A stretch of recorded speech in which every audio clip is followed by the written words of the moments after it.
metal walls of the slave ship Void Reaper shook as it moved through space toward its next target. Captain Vexithara stood on the bridge looking at a small screen in his scaly hands. His yellow eyes glowed with excitement as he read the report about their next hunt. Vexithara was a Krillian, a race of lizard-like aliens who made their living by capturing other species and selling them as slaves. He had sharp teeth, green scales, and claws that could tear through steel. For 20 years he had hunted intelligent beings across the galaxy, and humans were always his favorite prey. "Look at this," he said to his second-in-command, Lieutenant Kordag. "Another human colony, small and weak just the way we like them." Kordag moved closer to see the screen. He was shorter than his captain but just as deadly, with red eyes and darker scales. Humans always fight well in the arena pits. The crowds love to watch them struggle. The screen showed a small moon called Titan 7. Only 300 humans lived there, mining rare rocks from deep underground. They had old weapons and simple technology that was no match for alien raiders like the Krillians. "Here's our target," Vexithara said, pointing at a picture on the screen. It showed a young human girl with brown hair and bright green eyes. She looked about 15 years old, which made her valuable in certain slave markets. Her name was Katie Sullivan. The report said her parents had died in a mining accident just 2 months ago. Now she lived alone in a small cabin far from the main settlement. The other humans had tried to make her move to the town center, but she refused to leave her family's old home. "Perfect," Kordag said with a cruel smile. "No family to protect her. No friends who will notice when she disappears. The other humans probably think she is just a sad little girl grieving for her dead parents." Vexithara switched the screen to show more details about the mining colony. The humans had built their settlement in a valley between 2 mountains. Their security consisted of 6 guards with basic laser rifles. They had never fought against real enemies, only scared away the occasional wild animal. The captain's yellow eyes grew brighter as he studied the information. "A cosmic storm is heading toward that area. It will hide our ship from their sensors until we are already on the ground." Dr. Zethmore approached them from across the bridge. He was the ship's scientist, a thin gray alien with large black eyes, who studied the different species they captured. He always wanted to learn more about their prey before they sold them. "Captain, I have been reading about human behavior," Dr. Zethmore said in his squeaky voice. "There are some strange things about this species that we should know." Vexithara barely looked up from his planning. "What kind of strange things?" "Well, humans can become very dangerous when they are protecting their homes or families. Some of our crews have reported that humans sometimes become much stronger and more violent than normal when they are extremely afraid or angry. They call it going berserk." Kordag laughed loudly. "Berserk? These humans barely know how to fly in space. Their whole race only left their home planet a few generations ago. What could they possibly do against our weapons and training?" Dr. Zethmore looked uncertain. "Maybe nothing important. I just thought you should know that their brain patterns sometimes show readings that do not match other intelligent species we have studied." Vexithara finally looked at the scientist. "Dr. Zethmore, humans are simple mammals with basic intelligence. They are smart enough to be entertaining when they fight in the pits, but they are still primitive compared to us. Their entire military could not stop one of our battleships." The scientist nodded but still looked worried. "You are probably right, Captain. I just find their biology interesting from a research point of view." As the ship changed course toward Titan 7, Vexithara felt the excitement he always got before a successful hunt. The storm would reach the moon in 18 hours, giving them perfect conditions for the raid. His crew had done operations like this hundreds of times on dozens of different worlds. The report about Katie Sullivan made her sound like the perfect target. She lived by herself in her grandmother's old cabin, doing what the report called weird cultural practices that the other colonists found strange. She grew unusual plants in her garden and was often seen talking to herself or to empty air. The local humans thought she was dealing with her grief in her own odd way. Probably some kind of religious thing, Kordag had said when they first read the file. Primitive species often develop strange rituals to deal with death and sadness. The cabin was located almost 2 miles from the main town, connected only by a dirt road that mining trucks used to carry equipment. Katie rarely visited the main colony except to trade vegetables from her garden for basic supplies. She seemed happy to live alone, which would make her disappearance less noticeable. Vexathara had chosen a small team for the mission. Besides himself and Kordog, he would take 4 armed soldiers with standard capture equipment. The plan was simple and had worked many times before. They would land during the storm, knock out any local security, and take the target before the humans could fight back. The captain was looking forward to examining this particular specimen more closely. Human females of her age often brought the highest prices in certain markets, especially ones with unusual features. The report mentioned that Katie had distinctive green eyes and what observers described as an intense stare that made some of the local humans uncomfortable around. Just the usual human superstitions, Vexathara thought to himself. They are always imagining dangers that are not really there. As the Void Reaper continued moving toward Titan 7, the ship's computers began detecting the edge of the Cosmico storm system. The electrical interference would blind the human settlement's simple detection equipment while hiding the Krillian ship's approach to the planet's surface. In his private room, Vexathara looked over the final mission details. One more time, everything seemed routine. 1 isolated human female, weak security, good weather cover, and a proven capture method. The operation should be finished within 4 hours, giving them plenty of time to escape the system before the humans realized what had happened. The captain's scaly lips pulled back in what might have been a smile. In less than a day, Katie Sullivan would be on his ship, beginning her journey to whatever fate waited for her in the galactic slave markets. She would learn, as so many humans before her had learned, that being born on a primitive world offered no protection against the cruel realities of the wider galaxy. Vexathara had no way of knowing that Katie Sullivan was not as helpless as she appeared. He had no way of knowing that her grandmother's cabin contained more than just ordinary human belongings, and he certainly had no way of knowing that some things in the universe were far older and more dangerous than advanced technology and superior weapons. The hunt was about to begin, but the Krillians had made a serious mistake in figuring out who exactly was the hunter and who was going to be the prey. The cosmic storm hit Titan 7 exactly when Captain Vexathara had predicted. Dark clouds filled with electrical energy covered the small moon, making it impossible for the human colonists to see what was happening in the sky above them. Lightning flashed every few seconds and thunder rolled across the mining settlement like the voice of an angry god. Inside the main colony building, Paul Martinez sat at his desk looking worried. He was the settlement administrator, a middle-aged man with gray hair who had been trying to take care of Katie Sullivan since her parents died. The storm outside was the worst he had seen in his 5 years on Titan 7. "I should check on Katie," he said to his assistant, Linda Cooper. "She is all alone out there in that old cabin. This storm could knock down trees or damage her roof." Linda looked up from her computer screen. "Paul, you know she will not leave that place. Every time you try to help her, she just stares at you with those green eyes and says she is fine." Paul nodded but still felt worried. There was something about Katie that made him uncomfortable, though he could never explain what it was. She was polite and quiet, but there was something old in her, eyes that did not belong in a 15-year-old girl. Sometimes when he talked to her, he felt like he was speaking to someone much older and more dangerous than she appeared.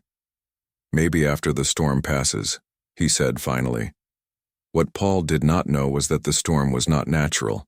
High above the clouds, the Krillian ship Void Reaper used the electrical interference to hide its approach. The ship's black hull blended perfectly with the dark storm clouds as it descended toward the planet's surface.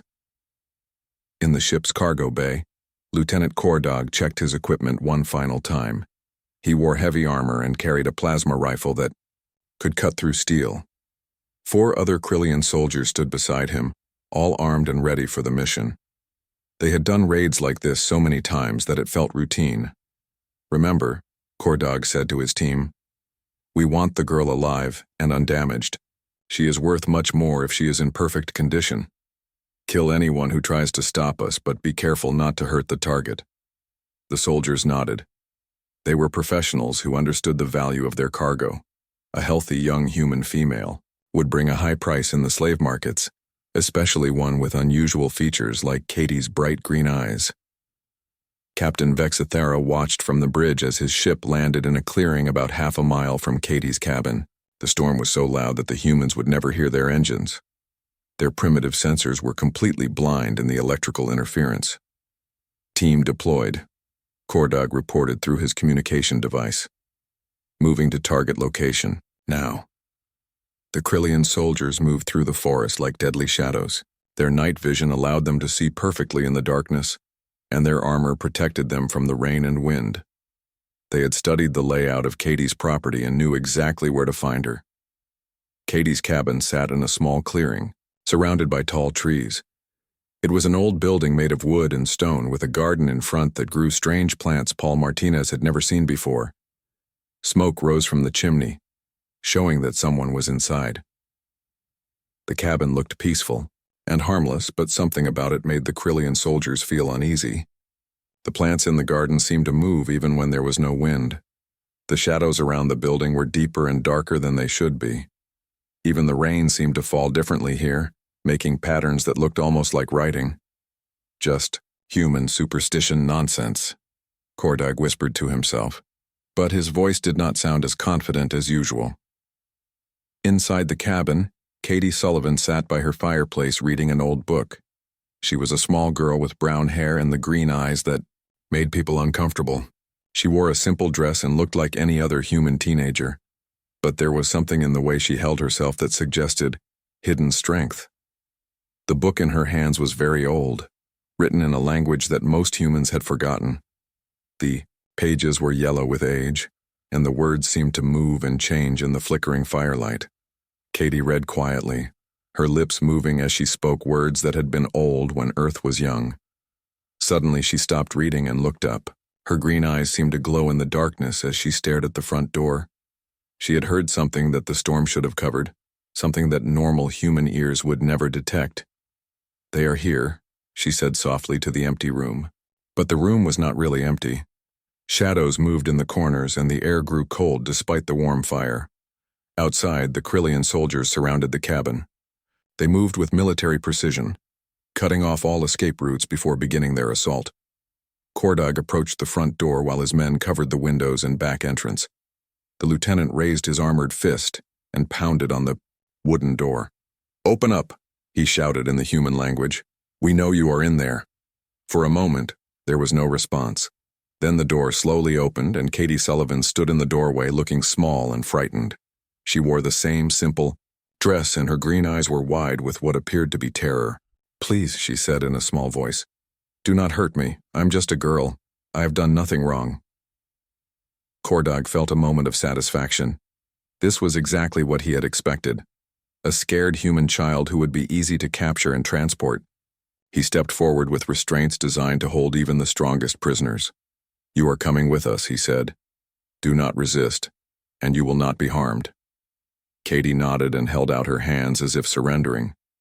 But as Kordog reached for her, something strange happened. The temperature around the cabin dropped suddenly and their breath became visible in the cold air. The shadows near the doorway seemed to grow longer and darker. "What is happening?" one of the soldiers asked nervously. Kordog ignored his men's concerns and grabbed Katie's wrists to put on the restraints. The moment he touched her, he felt a shock of cold that went straight through his armor and into his bones. Katie's skin was ice cold, but her green eyes now seemed to burn with an inner fire. "Thank you for coming," Katie said, and her voice was different now. It was still the voice of a young girl, but there was something else underneath it. Something old and hungry and very dangerous.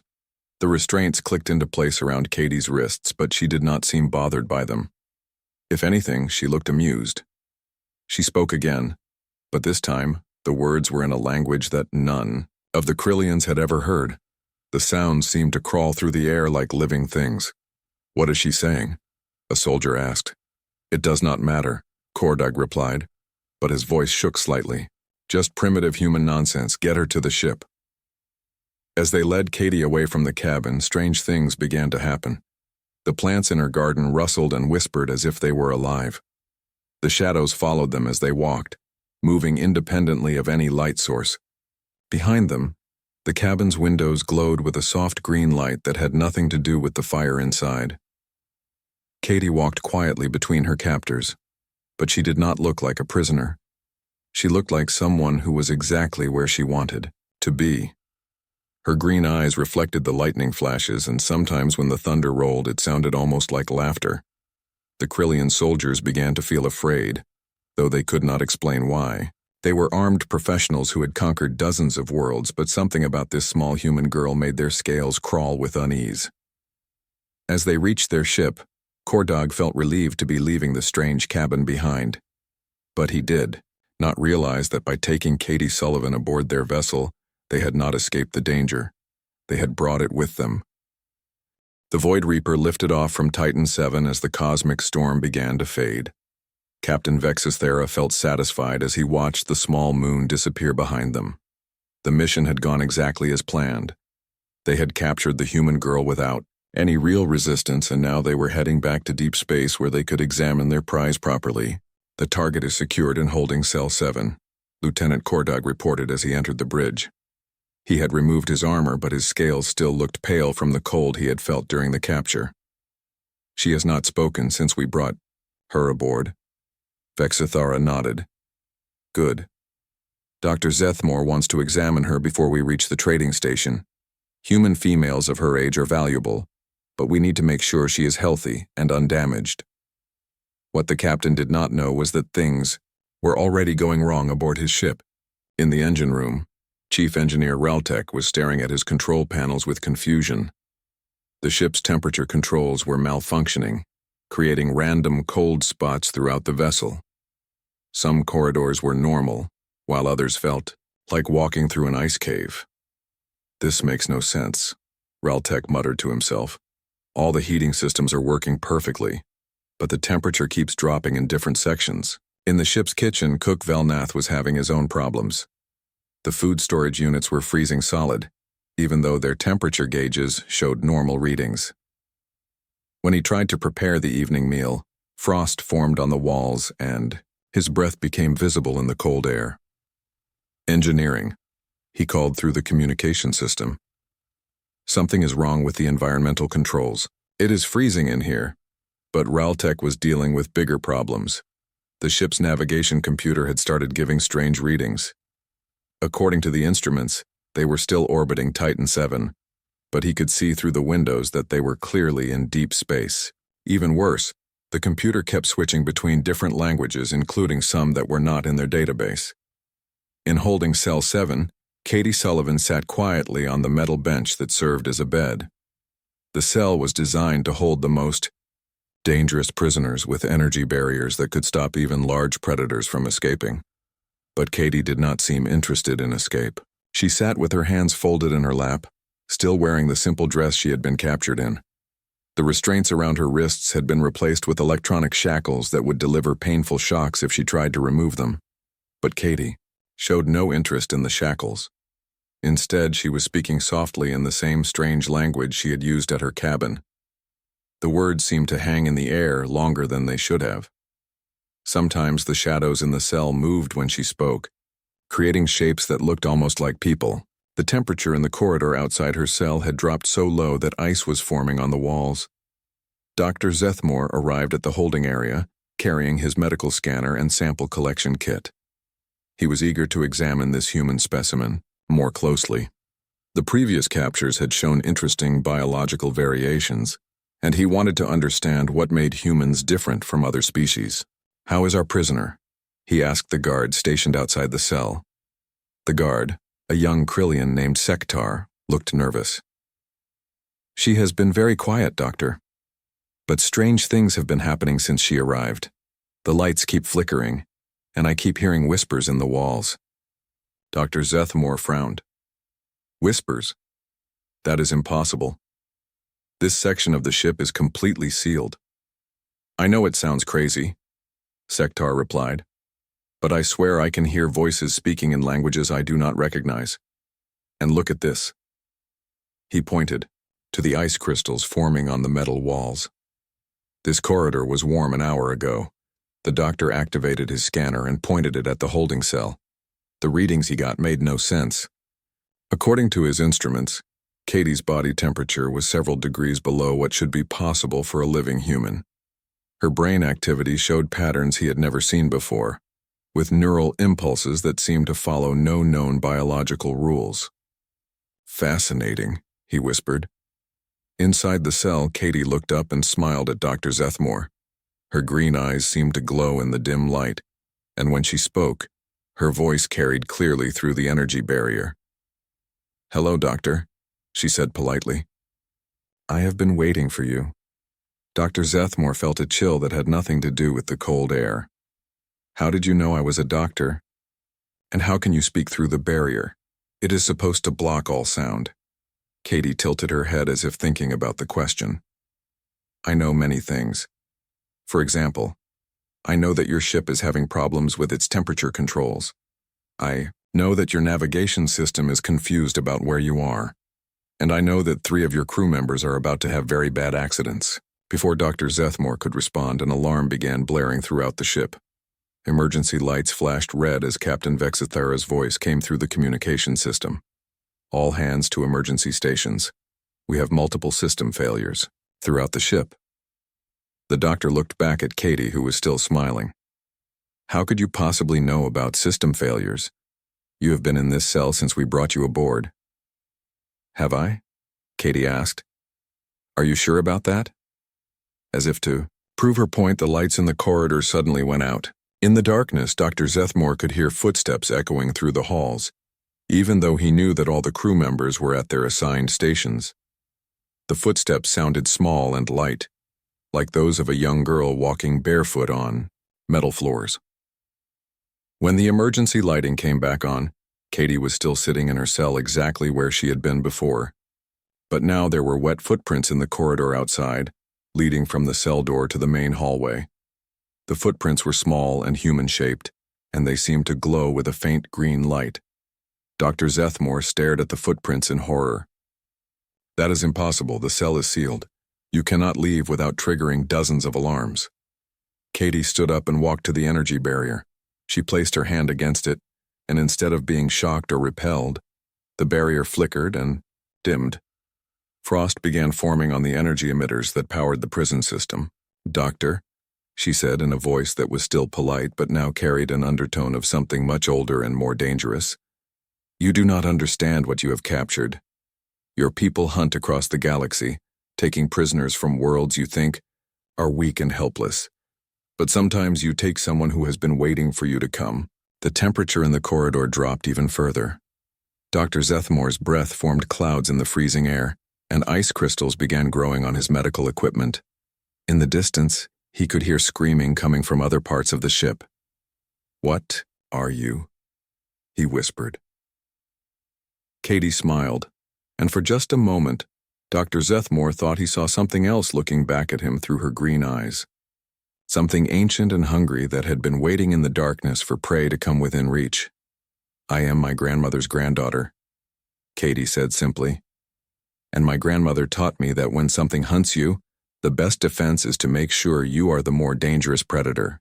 The lights went out again, and this time they did not come back on. In the darkness, Dr. Zethmore heard the sound of metal tearing and energy barriers failing. When he tried to run, he found that the corridor had become much longer than it should, be stretching away into shadows that seemed to move and whisper. Behind him, he could hear Katie's voice speaking words in that strange old language. The words seemed to crawl along the walls like living things, and wherever they touched, frost spread across the metal surfaces. The hunt had begun, but now the Krillians were learning what it felt like to be the prey. The emergency alarms continued to blare throughout the Void Reaper, as Captain Vexithara tried to understand what was happening to his ship. He stood on the bridge surrounded by flashing red lights and crew members who looked more frightened than he had ever seen them. "Report," he demanded, but his voice sounded less confident than usual. Chief Engineer Raltek's voice came through the communication system, filled with panic. "Captain, I cannot explain what is happening. The ship's computer says we are still orbiting Titan 7, but our sensors show we are in deep space. The temperature controls are completely out of our control, and some sections of the ship are so cold that metal is cracking from the frost." Navigation Officer Kekstan looked up from his station with wide, frightened eyes. "Sir, the ship is not responding to our commands. We are changing course on our own, heading toward coordinates that are not in our navigation database." Before Vexithara could respond, Pilot Nevka screamed from her position at the flight controls. The captain turned to see her staring at her console in horror. The control panel was covered in ice, and strange symbols were appearing on the display screens. The symbols looked like ancient writing, but they moved and changed as if they were alive. "The ship is flying itself," Nevkas whispered. "I cannot override the controls." In the medical bay, Dr. Zethmore was running through the corridors trying to escape the expanding cold zone around Katie's holding cell. But every time he thought he had reached safety, he found himself back where he started. The hallways seemed to stretch and bend in ways that defied the ship's actual layout. Behind him, he could hear footsteps echoing through the metal passages. They were light and quick, like a child skipping down a hallway. But whenever he turned, around no one was there. Only wet footprints that glowed with that strange green light and left patches of frost wherever they touched. "This is impossible," he muttered to himself as he tried another corridor. "She is still in her cell. I can see her on the security monitors." But when he looked at the monitors mounted on the walls, they showed something that made his blood freeze. The cameras in Katie's cell showed her sitting peacefully on her bench, exactly where she should be. But the cameras in the corridors showed a different story. They showed a small figure in a simple dress walking through the ship, passing through walls and barriers as if they were not there. In the engine room, Chief Engineer Raltek was fighting a losing battle against systems that no longer obeyed the laws of physics. The main power core was operating at normal levels, but somehow sections of the ship were losing all heat and power. Frost was forming on critical components, and some of the machinery had started making sounds like whispers in unknown languages. "Computer," he called out. "Run full diagnostic on environmental systems."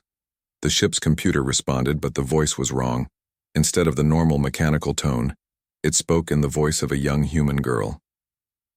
"All systems are operating as intended, Raltek. The ship is becoming exactly what it needs to be." Raltek stumbled backward in shock. "That is not possible.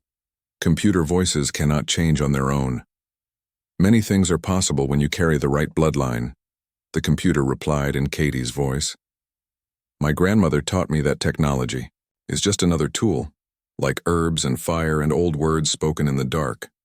The engineer tried to access the manual controls, but when he touched the panels, they were so cold that his scaled hands stuck to the metal.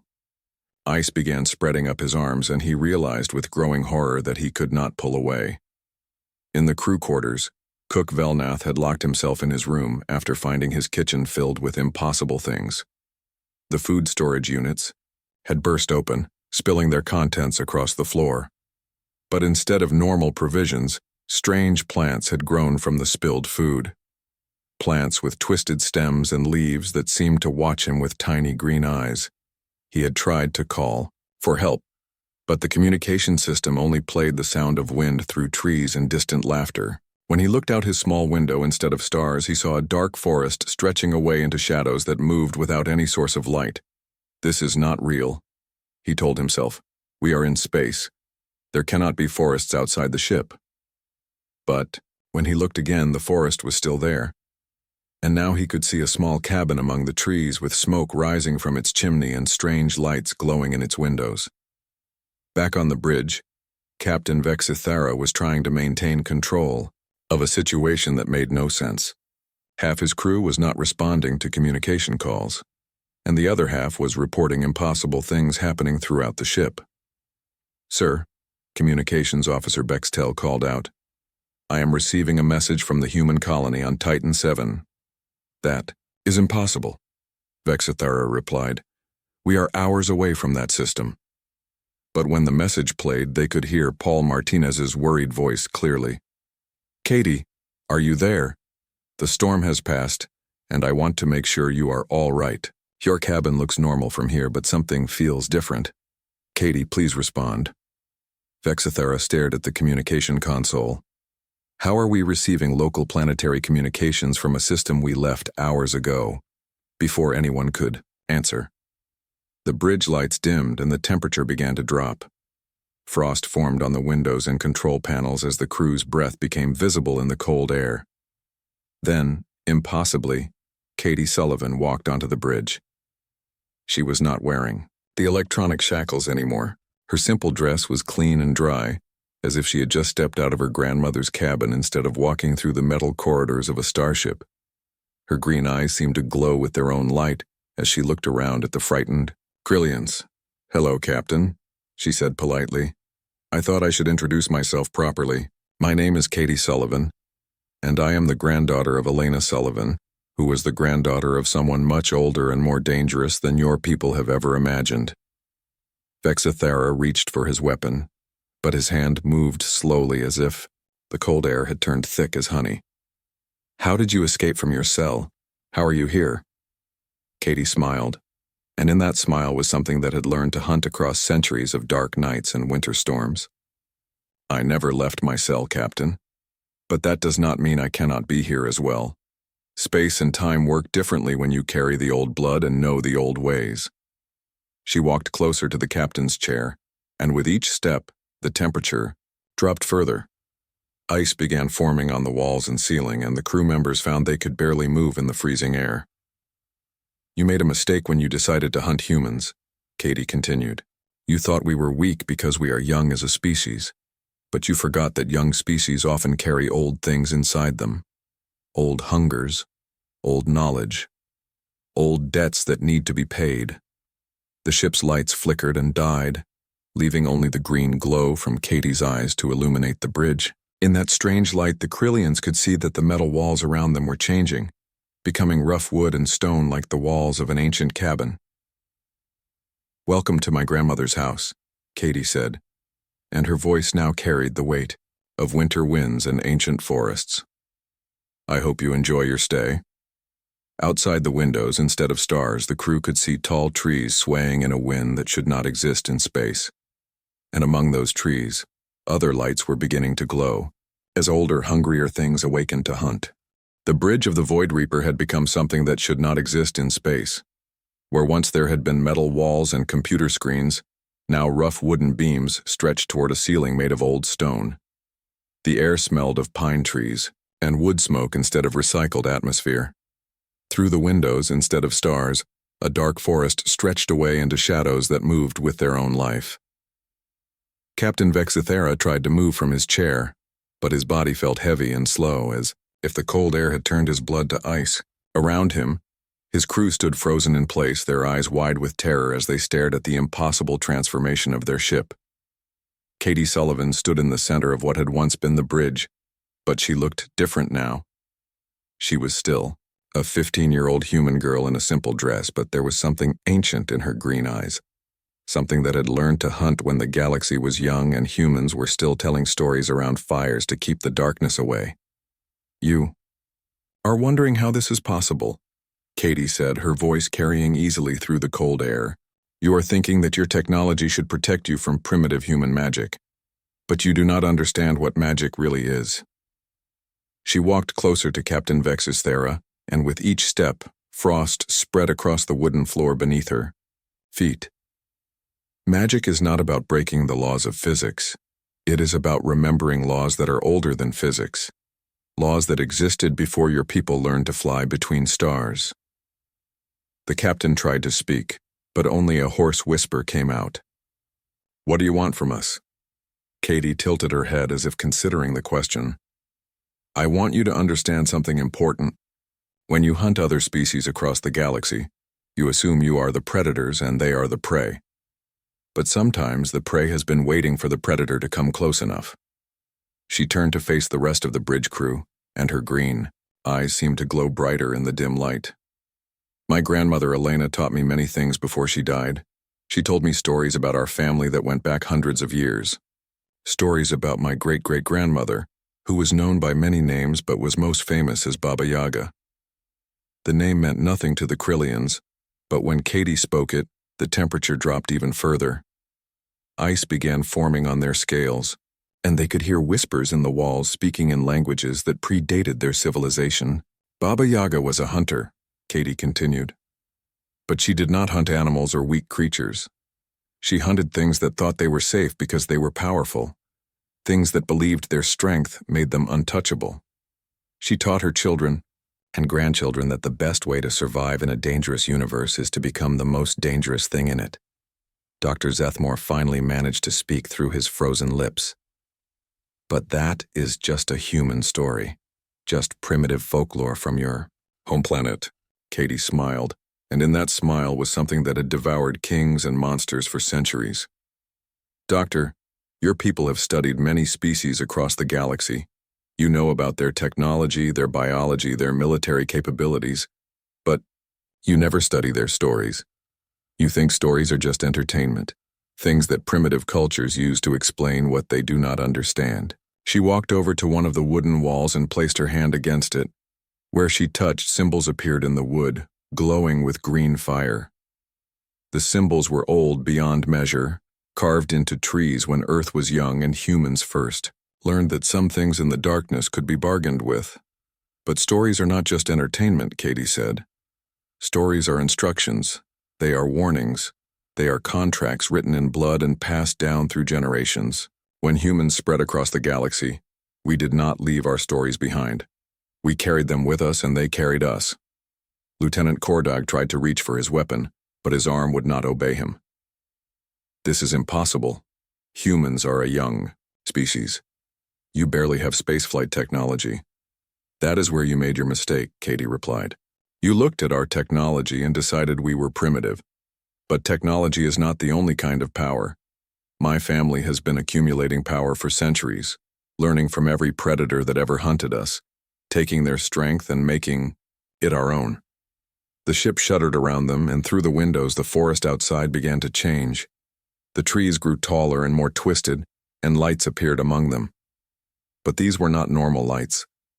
They were the glowing eyes of things that had been sleeping in the dark places between stars, waiting for someone to call them home. Every species you have captured, every world you have raided, every time you have taken someone from their family, Katie said, you have created a debt, and debts always come due eventually. Captain Vexithera found enough strength to ask one more question. What are you going to do to us?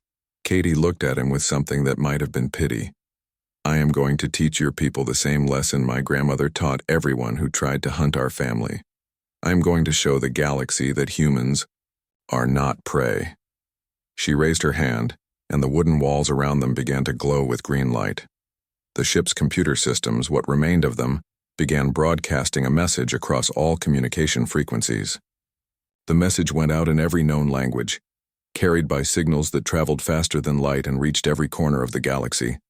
The message was simple, but clear. It showed the interior of the Void Reaper, transformed into something from humanity's oldest nightmares. It showed the Krillian crew frozen in terror, unable to move or fight back against powers they did not understand. And it showed Katie Sullivan, a 15-year-old human girl who had turned a slave ship into a hunting ground. This is what happens, Katie's voice said in the message, when you underestimate humans. We are not just another primitive species, to be captured and sold. We are the children of predators who learned to hunt gods and monsters. We carry the memory of every creature that ever threatened us, and we have learned to become more dangerous than all of them.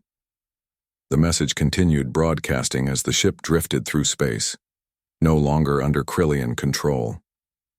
The crew remained, frozen in place, alive but unable to move, forced to watch as their vessel became a warning beacon that would be seen across the galaxy. On worlds where slave traders gathered, the message caused panic. Species that had been hunting humans for sport suddenly found themselves looking over their shoulders, wondering if their next target might be another child of Earth who carried old blood and older grudges. Back on Titan 7, Paul Martinez was still, trying to reach Katie on his communications system. The storm had passed, but he felt uneasy about the girl living alone in her grandmother's cabin. When he finally decided to check on her in person, he found her sitting in her garden tending to the strange plants that grew in impossible patterns. Katie, he called out, are you all right? I was worried about you during the storm. She looked up and smiled, and for a moment Paul thought he saw something ancient in her green eyes. But then she was just a teenage girl again, alone in the world, but somehow not helpless. "I am fine, Mr. Martinez," she said. The storm brought some visitors, but they decided not to stay long. Above them, invisible to human sensors, the Void Reaper continued its eternal journey through space. Inside, the Krillian crew waited in their wooden prison, living proof that some prey was too dangerous to hunt. And across the galaxy, other humans who carried old blood in their veins heard the message and smiled, knowing that their family's reputation was safe for another generation.